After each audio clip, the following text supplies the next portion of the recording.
Hər dəfə Qarabağa səfərimdən əvvəl böyük həyəcan keçirirəm. Bu həyəcanı yaradan əsas səbəb isə uzun illərdir həsrətində olduğumuz vətən torpağına bizi qovuşduran qəhrəmanlar qarşısındakı məsuliyyət hissidir. Yəqin ki, onlar haqqında yüzlərlə oçerk, povest və romanlar yazılacaq. Mən isə bu dəfə sizlərə vətən müharibəsində əcəllə çarpışan Rəşad Sultanın hekayəsini danışıram. Daha doğrusu, o özü danışır.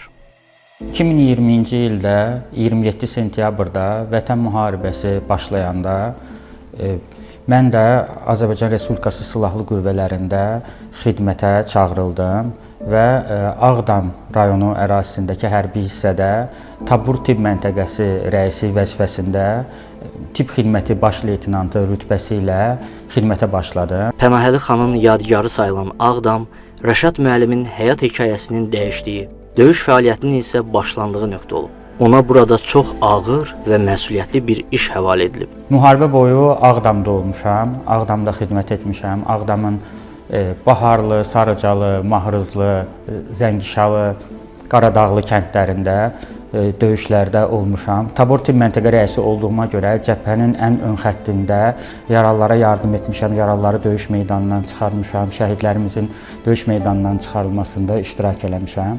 Rəşad müəllimin müharibə xatirələrini dinləyəndə anladım ki, savaş sadəcə onun həyatını yox, həm də vətən məhfumuna baxışını da dəyişib.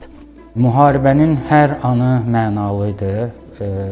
O qədər çox yadda qalan xatirə var ki, belədir də biz bir yerdə bəlkə boşa düşdüyümüz zaman bir vətən anlayışı var. Əslində bu söz çox işlədilir, amma vətən nədir? Sənin öz yanındakı dostlarınla, sözün həqiqi mənasında arkadaşlarınla bəlkə boşa düşdüyün yerdir.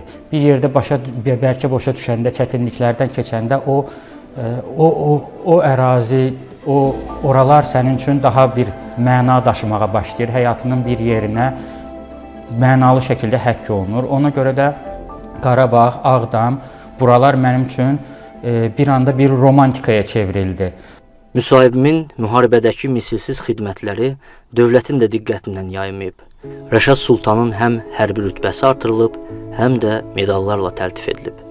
Müharibənin sonunda vəzifəmə uyğun olaraq tibb xidməti kapitanı rütbəsi aldım. Hal-hazırda da ehtiyatda olan tibb xidməti kapitanıyam. Təltif olaraq müharibədən sonra Ali Baş Komandanın sərəncamı ilə Ağdamın azad olunmasına görə medalı ilə təltif olunmuşam. Ondan sonra da müharibə iştirakçısı medalı ilə təltif olunmuşam. Xankəndi şəhərinin antiterror tədbirləri nəticəsində işğaldan qurtulması ilə Rəşad müəllimin uşaqlıqdan bəri gözlədiyi an da gəlib çatdı.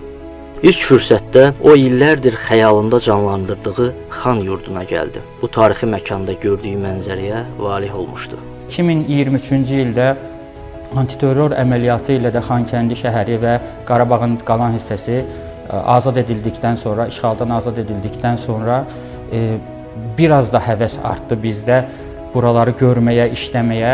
Mən elə ilk fürsətdə, yadınızdadırsa, bu Qarabağ Futbol Klubunun burada bir kubok oyunu keçirilmişdi MOİK-lə. Tərəfdar azarkeş qrupu ilə bu oyunu izləməyə gəldim. Futbol həvəskarı olmağım bir yana, amma Xankəndini görmək mənim uşaqlıq arzum idi. Xankəndini ilk görəndə, necə deyim, hayıl-mayıl oldum.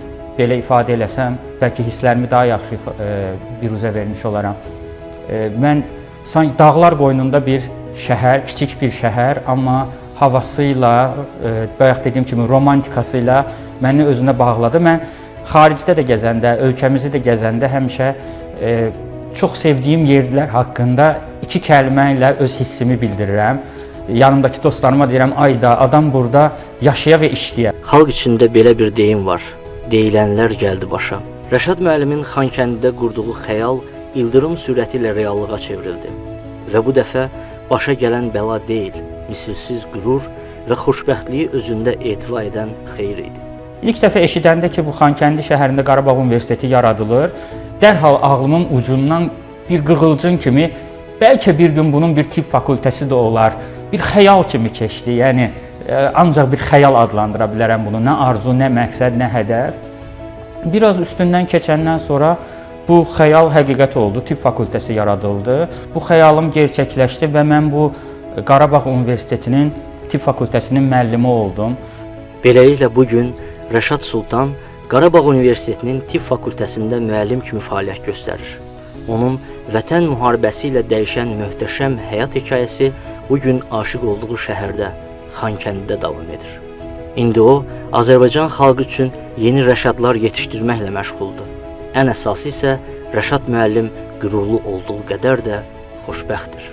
Tələbələr yanında da əlbəttə ki, bu hisslərlə, dərslərə də bu hisslərlə girirəm və elə olur ki, dərslərdə bir tibbi yardımdan söhbət gedəndə, həkim etikasından söhbət gedəndə, burada oxuyan tələbələrin də qarşısında həm çıxış etmək, onlara nəsə öyrətmək, həm də o olanları paylaşmaq baxımından da həm özümü çox şanslı hiss eləyirəm, həm də ayrı bir xoşbəxt hiss eləyirəm. Göründüyü kimi, artıq Rəşad müəllimlərin timsalında təhsilimiz də böyük sürətlə Qarabağa qayıdır.